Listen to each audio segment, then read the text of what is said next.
Joe Kennedy, welcome to the program. Also want to welcome Michael Berry, First Liberty Institute Senior Counsel. Joe, I saw this happen this week, and I thought, what happened? Yeah. Well, number one thing is we have health problems here in Florida for my father-in-law, and we just got his test results last week, so that played a large part in it.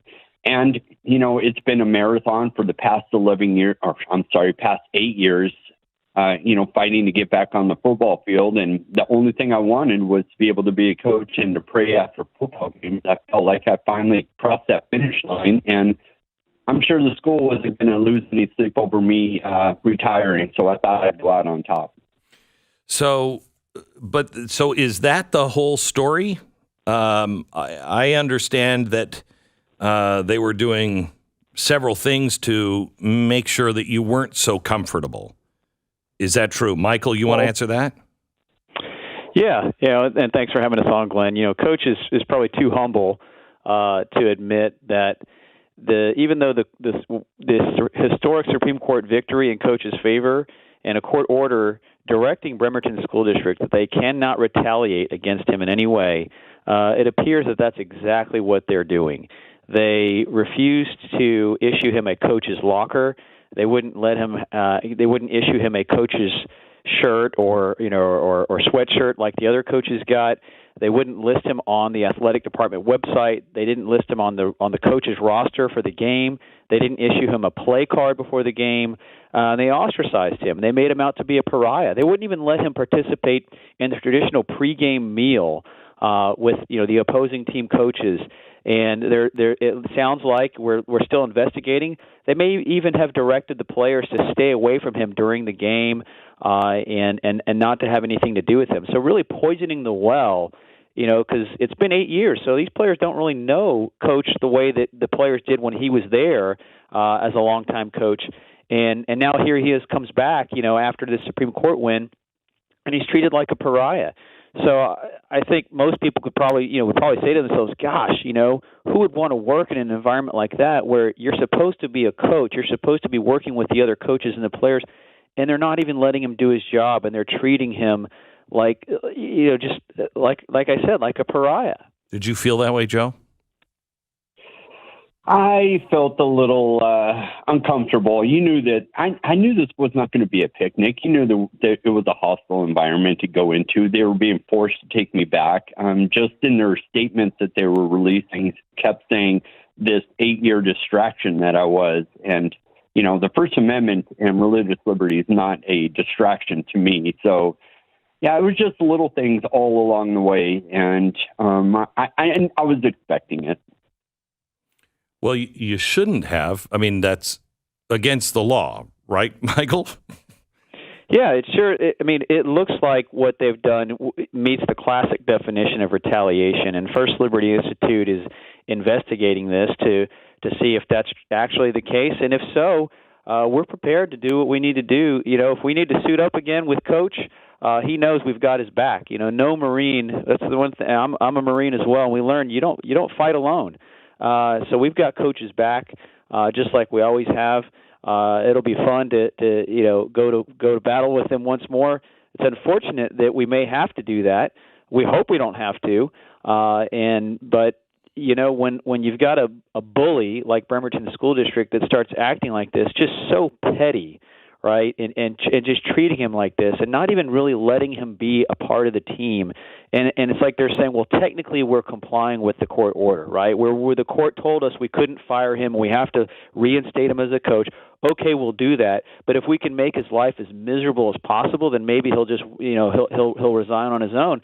And so it sure looks like that's exactly what they tried to do, Glenn. Well, I will tell you, if you can prove that, Bremerton is a pretty well-off community. At least it used to be when I lived up in that area.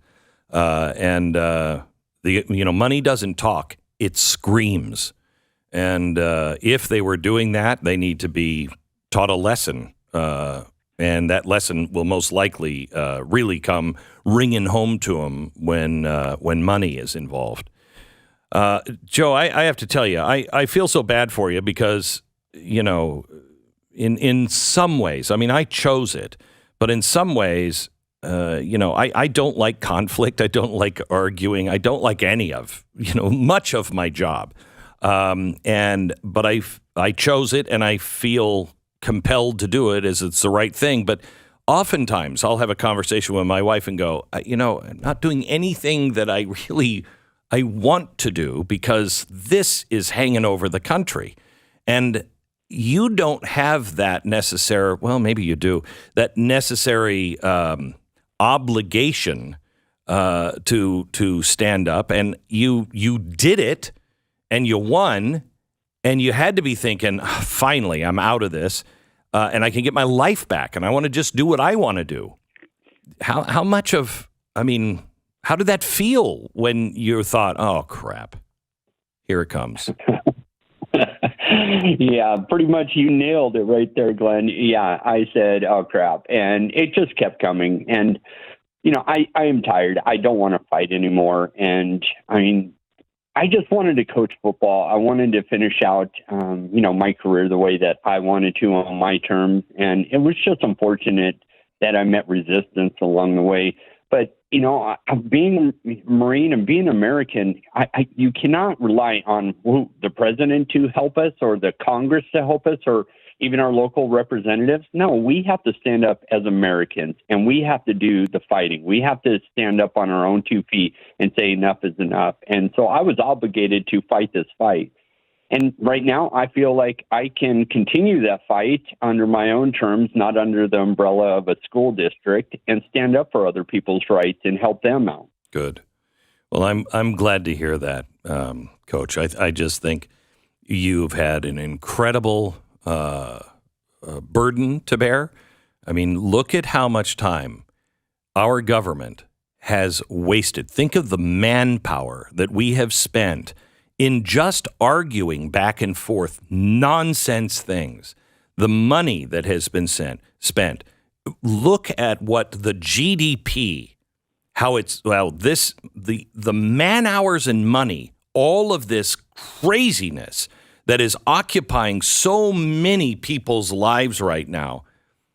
Think of the waste and what we could have created. But instead, we're just doing this. I commend you for staying in the fight. Thank you, Coach. Thanks, brother. You keep up the fight too, man. I couldn't have done it without you. Thank you. Also, Michael, thank you. First Liberty Institute.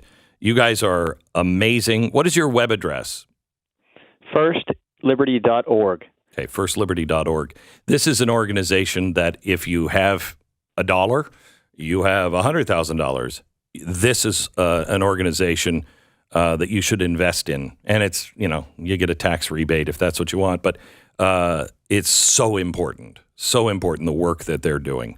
Michael, thank you. Thanks for having us. You bet. Can you imagine that?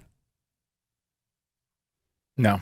I mean, it's been a disgraceful process from the beginning. Thank God. I mean, First Liberty's been great on this and a bunch of other stuff. I mean, a lot of these big religious liberty rulings you hear about in the Supreme Court are pushed through by this particular organization, which does great work. I mean, being an individual going through that has got to be, just torture. Just torture. Imagine. 8 years is a long freaking time. He just wanted to coach high school football. Yeah. And he's had to serve his country after he already served his country as a Marine. Sure. He has to spend another 8 years serving his country with his life torn up. Because I always, once this had happened to him, right, it became a larger story about religious liberty to the country, right? Not, to him too, but also like I thought his personal interactions with this school were over. I didn't think he'd actually want to go back to the school and coach there. And that really does seem to be what he wanted to do. That was it. And of course, they didn't even make that easy on him, which is massive. Massively stupid decision by the school district. Just spiteful. Spiteful. This guy takes this seriously. I don't know if you've noticed the last 8 years. I have to tell you, I hope they sue. If it's true, I hope they sue them for every dime they can squeeze out of that school district. It's time people start to pay with jail time I got to get to this story in Georgia because it is fantastic and horrifying what they found. But they need to start paying for what they did in jail, and they have to start paying civil fines, I think. Start using the court system because they have distorted it and destroyed it. You want to do this? Okay, we'll put on the big boy pants. Come on, let's go. I mean, not me, but somebody else can do that.